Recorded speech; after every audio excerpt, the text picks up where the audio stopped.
Estando com os discípulos no Monte das Oliveiras, Jesus ouviu deles a seguinte pergunta: Que sinal haverá da tua vinda e da consumação do século?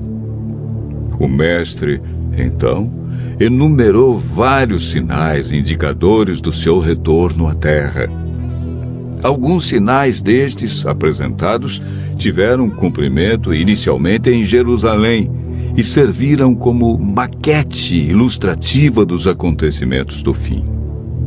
Outros sinais, porém, estão se cumprindo agora, em nossos dias.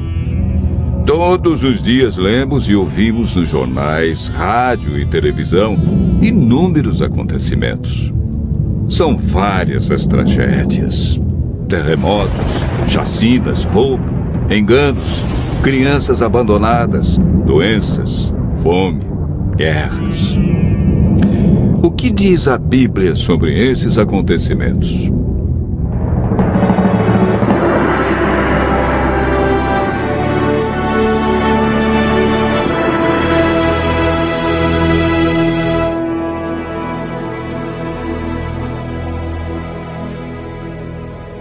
Vamos analisar os sinais que antecedem a sua volta em 3 partes.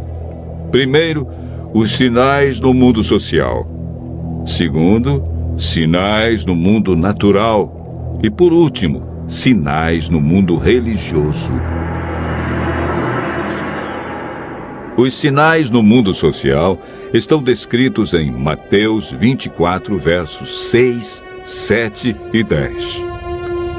Jesus profetizou que antes de sua volta, o mundo estaria envolvido em guerras, fome, nação contra nação, reino contra reino, traição e ódio entre as pessoas. Na segunda carta de Timóteo, capítulo 3, versos 1 a 5, nos fala de tempos difíceis. Desemprego, fome, pessoas egoístas, avarentas, pessoas blasfemando de Deus, filhos desobedientes à paz, homens sem domínio de si. Esses sinais no mundo social são provenientes da obra de Satanás e não de Deus. Na segunda parte do nosso estudo, falamos a respeito dos sinais no mundo natural. Mateus 24, versos 7 e 29, fala de sinais que estão acontecendo e que já aconteceram. No dia 19 de maio de 1780, o sol escureceu. Esse dia ficou conhecido como o Dia Escuro. Na região leste dos Estados Unidos, tão densas eram as trevas que as lamparinas foram acesas ao meio-dia. A lua, embora fosse cheia, negou-se a iluminar. A ciência não conseguiu explicar esse fato sobrenatural, mas a Bíblia o apresenta como um dos sinais que antecede a vinda de Cristo. Em 13 de novembro de 1833, ocorreu uma deslumbrante queda de estrela jamais vista. Esses sinais já se cumpriram uma vez, mas antes da vinda de Jesus se repetirão com maior intensidade. Os sinais no mundo natural, como terremotos, enchentes e grandes calamidades que matam milhares de pessoas, indicam que Satanás está agindo até mesmo na natureza. Tratamos na terceira parte do nosso estudo sobre os sinais no mundo religioso. Mateus 24, versos 4 e 5, fala sobre o engano religioso que haverá no tempo do fim. Mateus, capítulo 24, verso 11, refere-se ao aumento das religiões. Somente no Brasil existem mais de 1.500 religiões cristãs. No mundo, são mais de 35 mil religiões cristãs. Jesus afirmou também que antes de sua vinda, os falsos cristos e falsos profetas operariam sinais e prodígios. Mas o que fazer diante de tantas religiões? O conselho de Jesus é claro. Ele diz: acautelai-vos para que ninguém vos engane, porque muitos virão em meu nome e enganarão a muitos.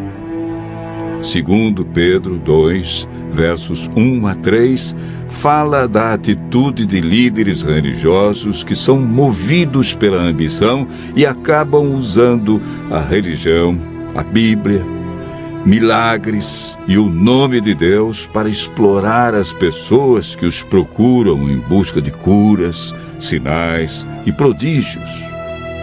Outro sinal no mundo religioso é encontrado em Mateus 24, verso 14. Apresenta o sinal de Deus que indica que o fim realmente chegou. Esse sinal é a pregação do Evangelho do Reino em todo o mundo. O apóstolo Paulo nos fala em Gálatas, capítulo 1, verso 6, de um outro evangelho que parece ser bíblico, mas não é. Esse evangelho é o falso evangelho de Satanás, pois este sabe que pouco tempo lhe resta e está empenhado em difundir os seus terríveis enganos. O que devemos fazer para não sermos enganados diante de tantas religiões? Em 1 João, capítulo 4, verso 1, encontramos a resposta. A Bíblia nos orienta a provar se os espíritos provêm de Deus ou não, ou seja, comparar. Aquele que quiser fazer a vontade de Deus deve comparar a doutrina da Bíblia com aquilo que outros ensinam. Por que Deus manda provar? De acordo com Mateus 7, verso 15, o engano vem parecendo verdade. Paulo afirma que não é de admirar, porque o próprio Satanás se transforma em anjo de luz. Não é muito, pois que os seus próprios ministros se transformem em ministros de justiça, e o fim deles será conforme as suas obras. Segundo Coríntios, capítulo 11, versos 14 a 15. Satanás tem poder para encantar as pessoas. Se mostra de maneira diferente e apresenta a verdade de forma distorcida. Seus meios de enganar, segundo Mateus, são sinais, curas e prodígios. De acordo com a Bíblia, estamos vivendo nos últimos dias e Satanás sabe que lhe resta pouco tempo. Por isso sua ira se volta intensamente contra aqueles que seguem os mandamentos de Deus. O diabo quer nos levar a cometer iniquidade e nos desviar do evangelho verdadeiro, pois também tem o seu evangelho para enganar, torcer e mudar as verdades divinas. Este grande conflito que começou no céu e passou pelo Éden, agora chegou até você. Quem vencerá em seu coração? Os enganos de Satanás ou a verdade de Jesus Cristo? Vimos que os sinais preditos por Cristo estão todos se cumprindo, indicando que em breve todo o mal do universo terá seu fim. O que está faltando para Jesus voltar? Primeiro motivo: o evangelho verdadeiro precisa ser levado a todo mundo. Segundo, Jesus está a cada dia dando mais oportunidades. Ele é paciente e espera uma decisão de cada um de nós ao lado da verdade. Lucas 21, verso 28, declara que, ao começarem estas coisas a suceder, exultai e erguei a vossa cabeça, porque a vossa redenção se aproxima. Continue ouvindo a voz de Deus.